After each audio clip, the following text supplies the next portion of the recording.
the Russians have killed British nationals before, maybe inadvertently, given they were aiming for the Skripals, but ideologically it's something they're prepared to countenance.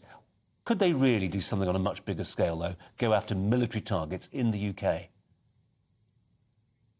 I don't think so. So threat is intent, capability and opportunity. They certainly have the capability because of the range of some of their missiles and certainly their nuclear weapons. But you'd be really altering the sort of war that they've been fighting from a war which is limited by geography and objectives and targets to Ukraine to a total war, because an attack on the UK would probably be deemed within NATO as an Article 5 attack. Doesn't matter if it's one person or 100,000 people. And of course, there is a big difference between the threats with nuclear weapons, between tactical nuclear weapons Russians have already said they may use in Ukraine if things go badly, and a spasm war when you use theatre or strategic weapons to potentially destroy the entire United Kingdom, which is one of the threats about the Sarmat 2 missile that they talked about the other day. Interestingly, if they was not interested at all, it's devastating. If it was to use something like Sarmat 2 to completely eradicate Great Britain, that would probably lead to a atomic autumn across the world, where the dust that went up into the atmosphere would mean that temperatures would drop for a number of years, and there'd be a growing season which would be 10 to 40 days less than currently, and therefore there'd be absolutely food poverty across the world because there wouldn't be so much on the market. So I think it goes into this sphere of from the demands. Oh, Chip, sorry, Chip, your signal's just breaking up. In the UK. Yeah, so we'll give it a beat, actually, because it might sometimes clear itself up. As we try and wait for that to happen, here's a quote from Vladimir Putin today in St. Petersburg, where he was addressing legislators, parliamentarians, which I suppose in the Russian context is slightly pejorative, the idea of being a parliamentarian under a demagogue, let's face it. He said, if someone intends to interfere in what is going on from the outside, they must know that that constitutes an unacceptable strategic threat to Russia. They must know that our response to counter-strikes will be lightning fast. He went on, we have all the weapons we need for this. No one else can brag about these weapons, and we won't brag about them, but we will use them. Chip Chapman, I don't know if the line's improved, but that's a pretty direct threat from Vladimir Putin that he's prepared to use nuclear weapons.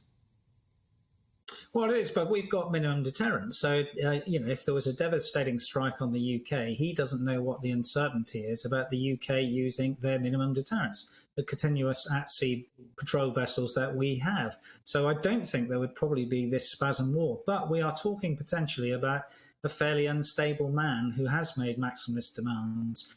And we may see this if things go wrong. It may not be linked to Victory Day, but escalation in terms of mobilization of the Russians, either in manpower or equipment or in these sorts of weapons, may happen if he is unsuccessful in the Donbass in the next 2 or 3 weeks, and may happen also if he is successful, because he may feel that if he encircles the Ukrainian army, then he's on the way to victory, mobilize, and then go for other objectives, including cutting north again to Kyiv. So we're at a dangerous time in terms of failure or success, which may or may not lead to mobilization in both cases. So there's a long way to go, and there's a lot of scenarios for the future, not certainties. And now casting and forecasting are really difficult with what's going on the ground at the moment. Chip Chapman, in 3 or 4 hours, Liz Truss, our Foreign Secretary, is going to make one of those big speeches at the Mansion House as a location in London, City of London, for that. We've seen part of what she's going to say. Let's make sure our own defences are up to snuff, but also let's continue to arm the Ukrainians with the technology they need to defeat their Russian adversaries.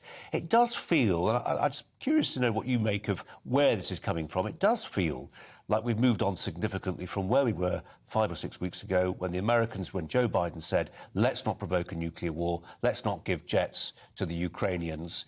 It seems then there's been a kind of mission creep, and I understand why that is. What I don't understand is who's driving it. Well, it's driven by 3 things, both by national politics, alliance politics, and perceptions of Russia. And really, the answer is in what Putin has said in the last few days. The perception of Russia more than they would be. And that's particularly relevant, I think, to the Germans, who are now providing heavy weapons. So 6 weeks ago, you'd have had the Greens and the Free Democrats who would have engaged with Russia based on the German Ostpolitik. That engagement makes more sense than force because of the futility of force in their history rather than utility of force. We've seen a complete turnaround from that in the aspects of 72% of the Greens, for example, support heavy weapons, 64% of the SPD and 65% of the Free Democrats. That is a huge shift based on the fact that Putin has shown that he has no regard for human rights for those sorts of political parties, and no regard for any values. So that is why that we've had this complete volte-face, and why the Americans have already committed, for example, $3.4 billion worth of aid, because they cannot afford to back off. The line has been drawn about what Putin is like and what Putin may do.